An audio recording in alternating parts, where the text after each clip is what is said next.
My name is Karina Harney, Playboy's Playmate of the Year, 1992.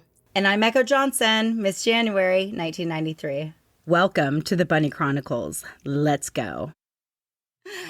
Hello, welcome back to the show. We are back in the studio today with an extraordinary guest, and we have Miss Kathy St. George joining us again as our guest co-host. Thank you for being here, Kathy. Thank you. They can't get rid of me. Tell the audience again who you are. I was Miss August 1982, and I did a cover in October 1981.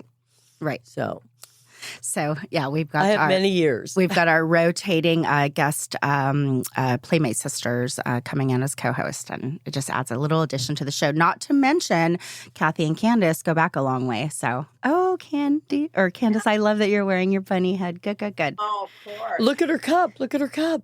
So let me. Oh, that's cool. Look at that. Isn't that fun? Oh, how fun. You're so lucky. I love it. So let's begin with introducing Candace for our audience. So Candace's her lifelong association with Playboy began in 1974 when she became a bunny at the St. Louis Playboy Clubs, which is very interesting. Actually, it was 73, so. Oh, really? It said 1974 in here. Okay. 1973. She would know. Yeah, she would win.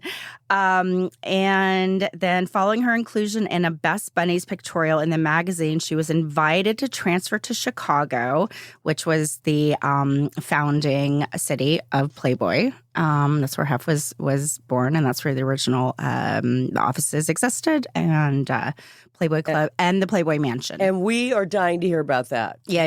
We didn't get to be a part of that. We're going to go into that. So, let's see. In 2017, Candace was invited to reprise her 1979 cover with 6 other prominent Playmates. Kathy St. George was one of them that was featured in that editorial as well. And then in 2019, she was contacted again by Playboy to appear in a 12-page cover story feature in the magazine's new iconic Winter 2020 Equality issue. So lots of history with Playboy. On top of it, Candace is a renowned and very well-known and acclaimed media personality.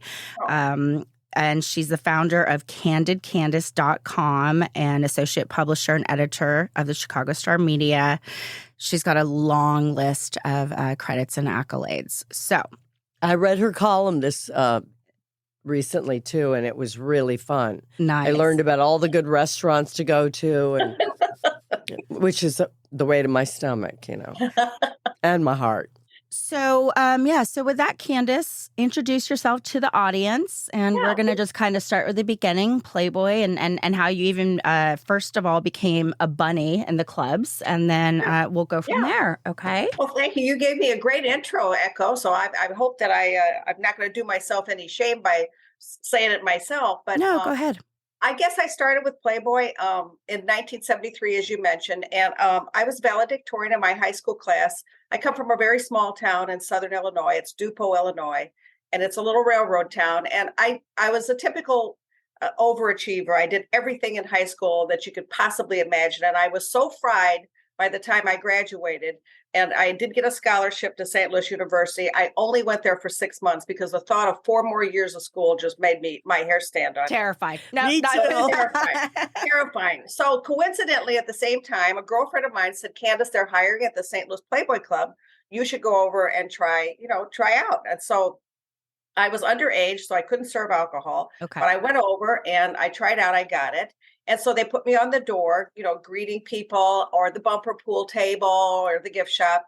And actually, the door is what I did in Chicago, too, because I absolutely loved it. You're the first one that meets the people. That's right.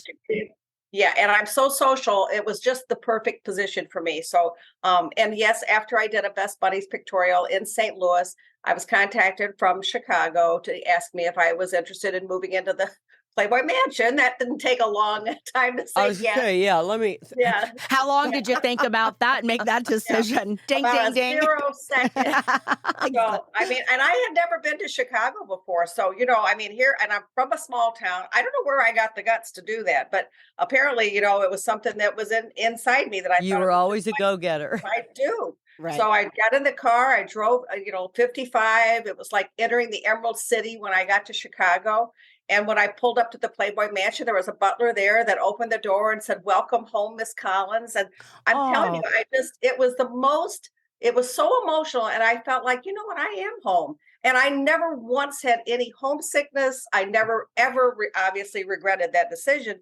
But I mean, they really did truly, even though it was Hefner's home, they made all the girls that lived there feel like it was their home too. It was really special. Absolutely, and equally the same for the mansion that we knew, Yeah, West Coast. exactly. But I want to talk about the Playboy or the Chicago mansion because I don't know anything about The it. Not a pool, lot. I remember there was a pool in the ground or So, something. yeah, Yeah. tell us what it was like. It was in the main dining room, which was so spectacular because it was all wood, dark cherry wood. I mean, the floors, the ceilings, the walls, and it was like a, massive stone fireplace. And he had impeccable taste in antiques. And so Sure. the place was beautifully appointed, as you both know from, the LA mansion too. And so over in the far corner of this massive grand dining room was a fireman's pole. And the fireman's pole, they had a little cover around it at the bottom, and you remove it and you slide down the pole and you hit these pillows at the bottom, and then you walk a few steps and there's the underground pool. Wow. And now the underground pool, it was a small pool, but it was fabulous. And he had, swimsuits in every size available. Always. But when you go into the pool, there was a big window on the side, and all the guests could go down into the lower bar and see the girls or boys or whoever Swimming. there swimming. So, I mean, he was really way ahead of his time. I mean, I had never seen or heard anything like that before. And it was really a trip. And he had an underground bowling alley. And Cool. I mean, we had access to the rooftops, and they had, sun chairs up there. I remember we used to throw water balloons off the roof to passerbys on the street. So it was a lot I've of done great that too. memories. Kathy's done that once or twice. I could see her doing I that. think they were condoms, though. I think I filled them with water. So the caliber then of the Chicago mansion, you would say equal comparison to the West Coast absolutely. mansion? Yeah, Okay. exactly. I mean, obviously the one in LA was bigger, but I mean, I this one think it was the first. elegant too, a little I more think this elegant. had a lot of charm, and I mean, his touches were everywhere, and he had the plaque on the door that if you don't swing, don't ring, and Yeah. when all the artifacts from the mansion sold in that auction, that was one of the highest price items that was sold. So I mean, it was I really believe truly that. iconic. Yeah. Than a piece of memorabilia. And so you actually lived there for a bit? Yeah, I lived there for 2 years. Yeah. Oh, wow. Well, I worked at the club in Chicago. I was Playboy Bunny of the Year in Chicago and first runner-up in the international contest. And so I was, I knew all the art directors. Actually, that's how I became a centerfold, because the art directors and photographers all came for lunch at the club where I was. And since I was the first one they saw, they'd say, "Oh, Candace, we have a photo shoot. You want to come upstairs and, test for a cover, or, can you do the Key Club sales?" They had life-size posters of me in all the clubs for Key Club sales. So I did a lot of work in the photo department through, my Was Tom association, Stabler? the people as they came into the club. Was Tom Stabler the? Oh yeah, no, he Yeah. shot almost all my covers. it. Yeah, I mean, he was So- absolutely fabulous. And I mean, they're all like family. I mean, it was, I never thought twice about taking my clothes off for the camera. I mean, it was just a job. And all the photographers treated it as such. I mean, they never looked at you like you felt like, you were doing something. No, bad. it was always professional across the board, and there was nothing uncomfortable about it. We were actually talking about this yesterday, or actually no, I did an interview with a podcast I'm going to be on out of London, and she was asking me what it was like on set, and then if you were fearful, or were there a lot of people and whatnot, and I was like, it was the most consummate professional environment that you can imagine. And we were all made to feel very, very comfortable. Before we move forward, I want you to tell us who Tom Stabler was for our audience so they know, because he was a very important figure. Again, he was a senior art director for Playboy Enterprises. And he was kind of, him and Gary Cole were like Hefner's left-hand, right-hand people. And Gary Cole was the chief editor in Chicago? Yes, senior editor. Senior editor. And fabulous guys. I still keep in touch with them. I mean, I know you girls. I mean, I love Gary. They stay forever in our lives because it was such special.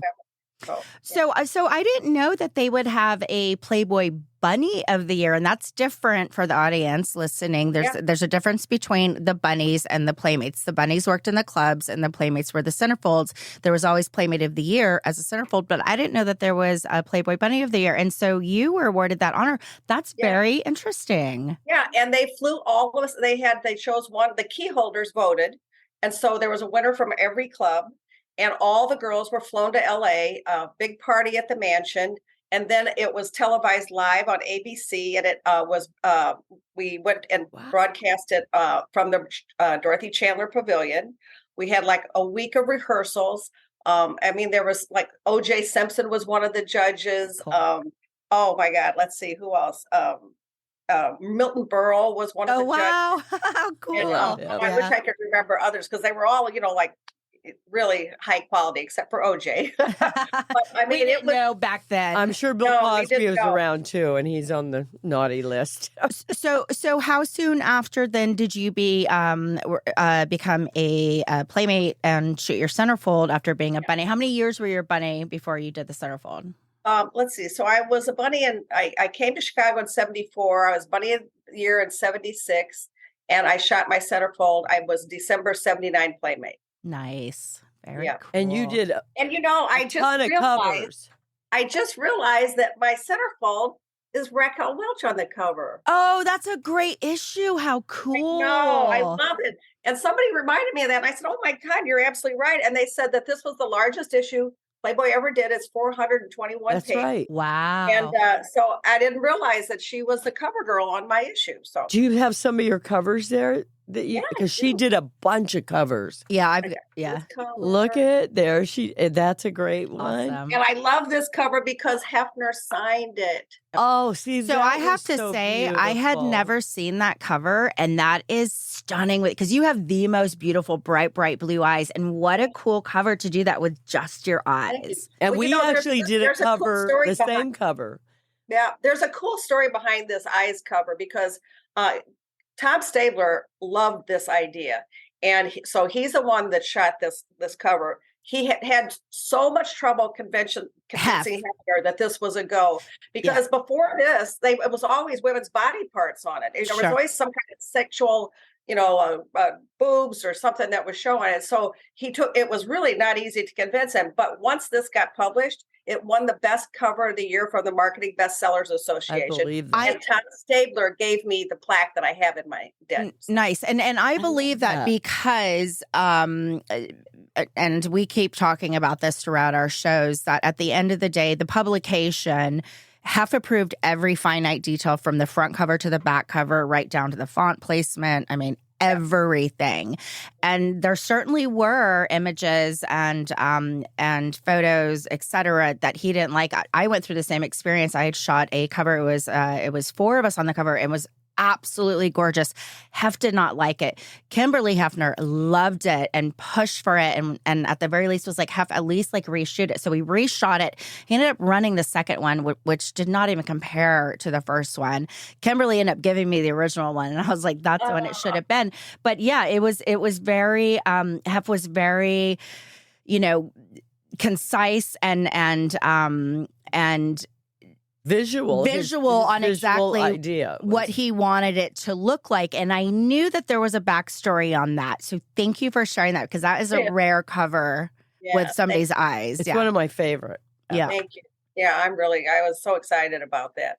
And you know who else tested for that was Patty McGuire. And so they chose me over Patty. So I actually did a cover, and Vicky McCarty did the same one. And the only reason Tom shot it. He goes, you only get so much money for covers, so we'll shoot a few so that you can get paid more. But I already know Vicky's going to do it. So let me ask you a question, because this is something I just found out recently from Rick Palak, actually. Or not Rick Palak. It was Stephen Watts who wrote Mr. Playboy, and he's actually going to be one of our interviews coming up. And what a awesome human being.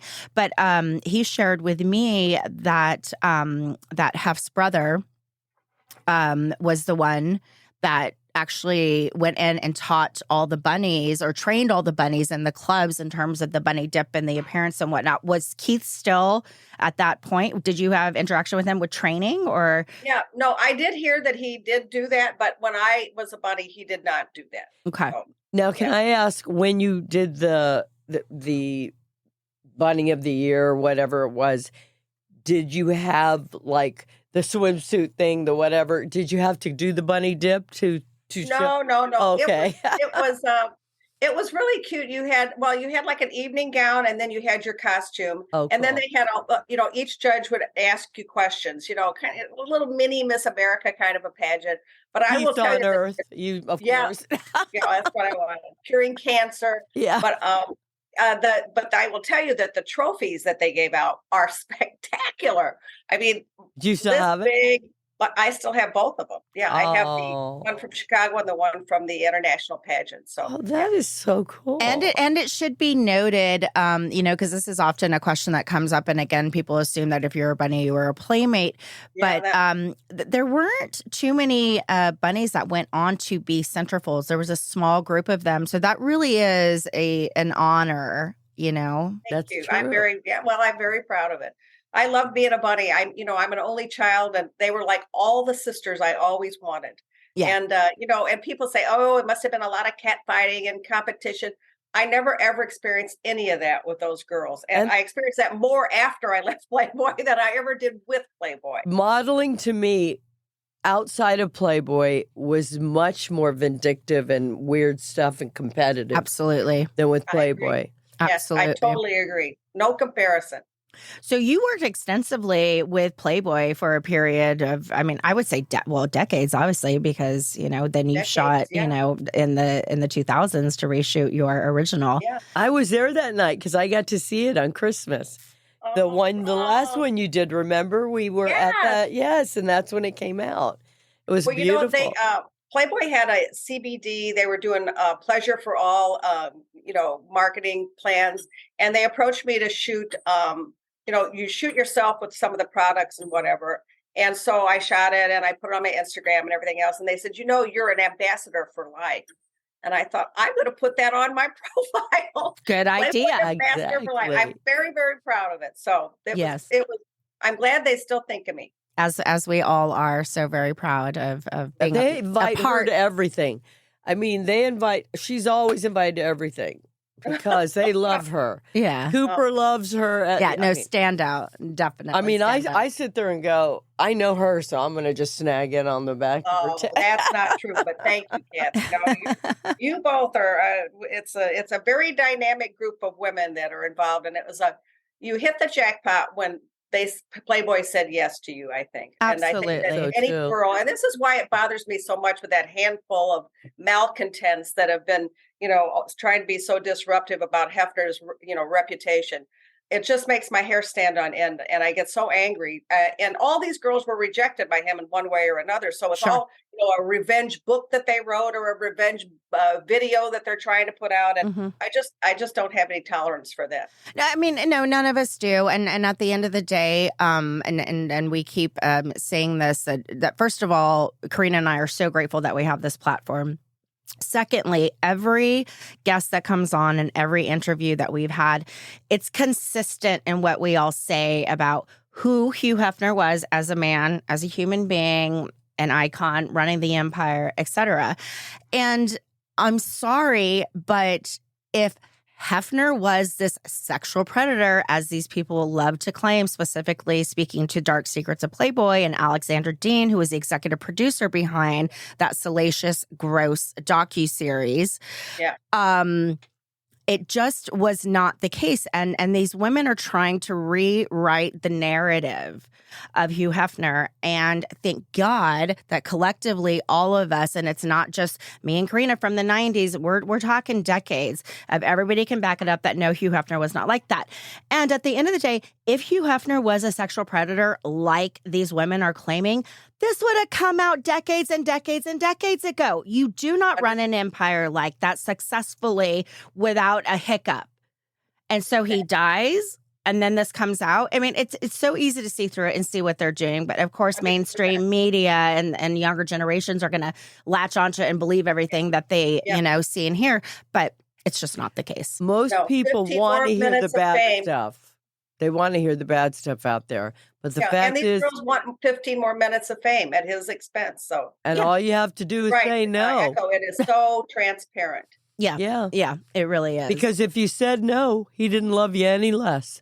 Right. Mm-hmm. Yeah. Right.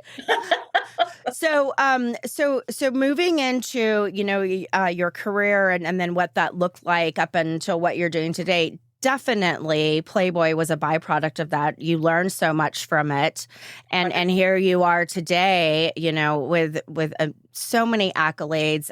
Your philanthropic endeavors are vast and many, and you understand the importance of that. Hugh Hefner, obviously, as we know, was all about philanthropy. So talk about what that journey was like and you creating what you're doing today. Yeah. Well, coincidentally, when I was thinking about leaving Playboy after I'd done I'd actually done everything I could possibly do, the bunny thing and the centerfold and the covers. And so it was the art directors that suggested I get back into modeling, which I thought was pretty interesting. That's how much, they were such good guys and they wanted to do the best for the girls that they ran into. And so they did my composite. I mean, they shot it, they, graphic designed it and everything else. And so I started modeling in Chicago, left Playboy, and I was really successful at it. I traveled to Europe and modeled. I was in risky business with Tom Cruise. I had a billboard in Times Square. And it was just a fascinating journey. And I've been modeling actually since I was 13, but I had, really not done anything except Playboy when I was focused on that. But so I did that for the longest time. And then I met my husband, quite frankly. It was in 1989. And we got married 6 months after we met. And he's a real catch. And you're still married today. Yeah, 33 years. I have to give you applause on that. That's amazing. That's wonderful. I'm so lucky. I am so lucky. But so anyway, so we honeymooned and we, enjoyed each other for a couple of years or whatever. And then there was a platform that the Chicago Tribune started to put out, a blogging platform. And I had been writing about, things, what to do around town with my blog. And they contacted me and they said, we want you to be on the platform. And so they wanted to use my blog, which I said, no. I said, but I will write for the platform. So I started writing about social events around town, et cetera, et cetera. And there's a lot of coincidences in my life because when I started writing that, the Tribune wanted to find a social columnist. And the only one that was doing that work was me. And so they called me in for an interview and I got the job. And so I was a columnist for the Chicago Tribune for 9 years. Wow. I mean, I've written articles for Huffington Post, for the Orlando Sentinel, Charlotte Observer. And so I've been really lucky in that sphere. And so one thing led to another. And then I started with Chicago Star. I created the brand that is now quite popular in Chicago. We started with a print paper and now it's on a digital platform. I prefer print, but that's another story. Yeah. But my blog is 15 years old this year. So I've had it for 15 years, candidcandace.com. And like you said, Echo, I said, what I cover mostly in the blog is nonprofit events because that's kind of where my heart is. I'm a member of the Paws Chicago, which is a rescue for animals, the Joffrey Ballet. I mean, a lot of charity work that I'm proud and privileged to be able to do. And I, share their event news and I promote whatever good news they have to share. And, and people like that, especially, during the pandemic when all the news was bad, it was my website, thankfully, that people turned to because I never wrote anything negative. I don't ever do gossip. No. I don't ever share bad news. And, so, people needed a little sunshine in their lives. And I like to think that I was it. So, well, I love that. And that speaks to like current day because all you see in mainstream media media and news is negative, negative, negative. On top of it, it's lies. It's twisted. There's no truth. There's no objectivity there. And people love to put out the bad, the negative. And it's like our world is really a dark place right now. And it is unfortunate. Reality and TV. You recognizing that and writing about positivity and being involved, being in service, philanthropic endeavors, that's awesome. And I applaud you for that. And there should be many more people in the journalism world that do that. And it's almost like it's a lost art. Like it doesn't exist anymore. And I don't like it. It bothers me. I know. Well, it's shocking to me that more people haven't picked up on this positivity thing. I mean, because, you can't keep doing the same things when the world's falling apart. Right. So, yeah. I've also seen her do red carpet, where you've interviewed people on the red carpet at certain events that you're at, too. Yeah, I've been privileged. I've interviewed Al Pacino. I interviewed Aretha Franklin. I was the only reporter allowed in her dressing room when she was in Chicago. Colin Farrell, Reese Witherspoon. I mean, you name And Jennifer some of those cutie patooties on fire, all those Chicago Fire and stuff. Chicago Fire, Taylor Kinney. Oh, you're absolutely right. I've been very lucky. But no, I have a YouTube channel, Candace TV. Mm-hmm. I've got over 200 videos there with some of the top celebrities and, some really funny comments that they made because, it's like you're in an enclosed space and they feel like you're just talking to them one-on-one. So they say things that are, a little unexpected. There's a lot of funny Which is stuff. more fun. Yeah. And she does fashion For instance, shows Colin too. Farrell, when I talked to Colin Farrell, he said, I said, well, is there anything that you've always wanted to do, other than being an actor? And he says, yeah, I've always wanted to be a journalist. And I said, well, it's really not all it's cracked up to be. And he said, neither is acting. That's awesome. So I thought that was a really candid, honest comment that he made. But yeah, he was adorable. So I've been really lucky. And she does fashion shows too. I see her in fashion shows all the time. I believe it. You're stunning. I mean, I she's love it. tall and has these gorgeous outfits on. Well, jack of all trades. Nothing wrong with that. I like it. She's got more energy than God. I'm telling you. I've never seen anybody. Kathy, I told you before, my mother, and my father, at any party, they were the last two people to ever leave. You would have to get a hook to get them out of the party. So that's all in my DNA. It's in your DNA. I'm exactly the same. Yep. So, absolutely. good news, bad news. Absolutely. So, in what year did Hef move or sell the Chicago mansion and move to Los Angeles? Was that 1971, 72? Was it? No, because he was still living here when I moved into the mansion in 74. Okay. And it seems to me like he was here for another year and a half, maybe a year and 3/4 after that. So maybe coming back and forth, but I know that he was still here for quite a while after I moved in at 74. Did you spend much time? He could have bought the mansion before that, for sure. Sure. I think he was bi-coastal at the time, Yeah. So I'm sure you also spent a lot of time at the mansion and in Holmby Hills as well, right? Of course you did. Of course you did. And equally as amazing. Yeah. And I love that all the bunnies get together sometimes and have those little get-togethers. Yeah, Diana Peterson of Bunny, she plans these big, massive events. I mean, the last one they held was in Chicago. I think the next one's going to be in Orlando. And they have like 1,000 bunnies from all around the world that come together. I have so many friends that are bunnies. We need to go to that. Go. Karina and I need to go to one of those. And you should interview as many bunnies as we possibly can. That I didn't know that was continuing. That would be amazing. Yeah. Oh, it's fabulous. And the one in Chicago, Christy Hefner gave the most incredible speech about how important the bunnies were to her dad and what they meant and what Playboy meant to him. I mean, she had everybody in tears. It was just so heartwarming. And yeah, Diana Peterson does a great job of bringing everybody togetger, all the bunnies. Yeah, I stay in touch with her. I think she has a Facebook thing, and I stay in touch with her. Yeah. Did you? So how many? Did you do a lot of promotions and events with Playboy after you became? You did, right? So you were traveling constantly. Oh, I traveled constantly. I was in Canada, all across the United States. And you know who I used to do a lot of promotions with because we had similar personalities was Gail Stanton. And she was one of my best friends as a Playmate. I mean, that little Southern accent. And, Is she a Playmate? Elvis.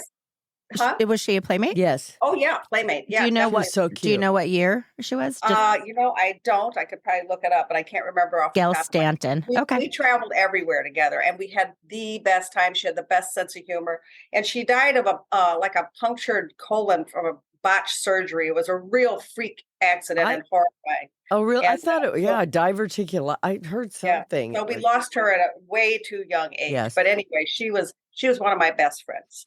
You know, and the friend I said I ran into a friend of hers on the street the other day, and she brought up Gail too, and your name.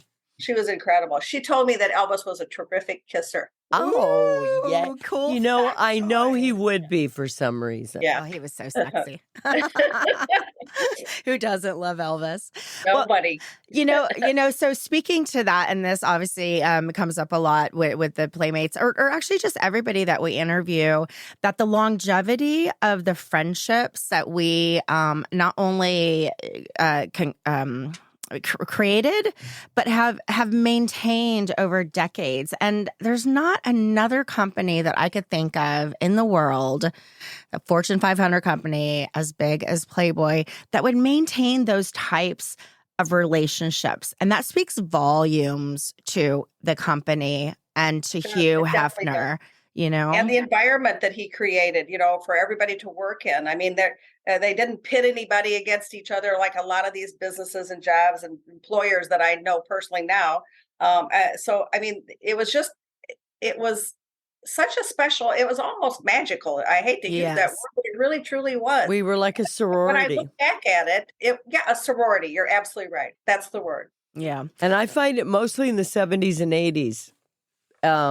Towards the 90s, but as it got further, it was a little bit different. But the 70s, the 80s, and the 90s, everyone was, and the 90s, we were so close, Very cohesive group of girls. Yep. Yeah, that we all still maintain these amazing friendships. And how fortunate are we? Because we were blessed to be a part of this moment in time and this incredible legacy. Right. And, there's... And I would say her makeup artist. That's how I met her. Oh, is that right? I was her makeup artist when she was 18. Yeah, when I was doing my small camera for my centerfold.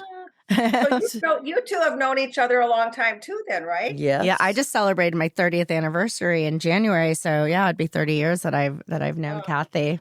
That's fantastic. Yeah. I mean, I got to meet a lot of the girls. Even after I did Playboy, I got to meet them as models. And I could also advise them and help them work and make them feel more comfortable because I'd done it. So yeah. Mm-hmm. Yeah, that's a very cool vantage point to come from. Kathy was sharing that with me last night, and I was like, oh, I never thought about that. But for you to have had that experience and be working with Playboy and to be able to help, these new girls that are coming in, whether they were testing or actually shooting. And not to be afraid. And, Yeah, and kind of what to expect. Right. So fortunate. Yeah. Do you have any specific memories or moments or, whether it's funny or whatever with Hef that stand out that you can share with us? Well, there was a moment, I can't remember what year it was, but Allison Reynolds had put together a group of 70s playmates. It was Patty McGuire Connors, it was Deborah Jensen, and it was Monique St. Pierre and myself, for just a really intimate luncheon at the mansion with Hefner. And this is when he was up in years and whatever. And I know she was trying to plan a lot of activities to, obviously to make him happy. So we sat in the little ante room for lunch and we laughed so hard for, I don't know how long we were there, but we laughed so hard, all of us together. I mean, and I had never really seen his personality come out like that before in all the years I've known him, but he was laughing like a little boy. And I will never forget that moment with those girls were all special to me to begin with. But then to have him be, I mean, it was just a lighthearted, fabulous memory. And I will always cherish that one moment in time that we had together there. Yeah, that's an interesting. And I loved Hef's laugh. He had the best laugh. We were looking at old pictures that I'd pulled out of us, and every single one I'm in with him, we're laughing our asses off. Mm-hmm. I mean, we just were laughing all the time. So he had a great sense of humor, and he wrote that joke book, and he chose all the jokes for Playboy. I mean, he had a marvelous sense of humor. Absolutely, he sure did. Absolutely. He was just on just so many levels. I mean, we always like to say this. I mean, obviously, yes, he was a genius, but Karina always says he was right brain and left brain, and I truly believe that, you know. And Yeah. his hands were so on every aspect of the publication specifically. And when you sit down and you go through a magazine and you really take the time and you realize what it took to create that. Oh, he was so hands-on. And, I think people would be so shocked to find out just how hands-on he was. Sure. I mean, I am a friend with a former art director, Jeff Cohen, who worked in Chicago. Of course. Yeah, Mhm. Jeff. Do you know Jeff Cohen? Yes. I absolutely adore him. Talk about a sense of humor. Anyway, we've been lifelong friends, but he kept all these memos that Hefner wrote to him Cool. on various. I am telling you, they were the most hysterical things I've ever read in my life. One of them says, because Jeff was trying to do something and Hefner didn't like what he was doing. And so he says, Jeff, step out of the batter's box. Out of the batter's box. And then another time he berated Jeff because he was looking through something that they had done a mock-up of. And he says, you know that one of the girls that you used in this special editions is a prostitute, don't you? And Jeff was like, wow, no, I don't know. And he says, get her out of there. Not the image. We're the girls next door. And so Hefner, I don't know how he even knew that, but I mean, he was on top of everything. Yeah, Everything. absolutely. That's And we funny. were the girls next door, especially back when I was doing makeup in the very beginning. I started in 80, but they were the girls next door. So many of them had never modeled or anything, They were. That there was a Janet certain Pilgrim, caliber. Janet Pilgrim, one of the first Playmates, was his secretary. I know, and was she got literally to the be in girl it in the office twice. next door. She Yeah. got to be in it twice too. Yeah, there absolutely was a caliber and a look that was associated with each of us playmates and centerfolds, and there could be some really beautiful women that would come in and test, and they wouldn't make it for whatever reason, and Hef just knew exactly what he was looking for, and either you were that or you were not. The man could spot a pole dancer a mile away. Yeah, he could. He really could. I mean, I was shocked when Jeff said that he knew right away this girl was a prostitute. He's like, oh shit, get her out. That's awesome. That's awesome. Yeah. So we like to always ask our guest 2 questions, and it's so interesting to hear the answers because they're all different and they're all unique. So 3 words to you that would define Hef. Oh, kind, generous, and charming. Ah, yeah, love that. Love that. Did you get to see Hef before he passed or spend any time with him? When was the last time you saw him? Let me try to think about that. That dinner, that lunch might have been the last time I saw him before he passed away. Okay. I went to the funeral, which was, I mean, I don't know if you were at his funeral service. I went to the one We in had Chicago. dinner the night before, and you gave me a little plug in the funeral thing.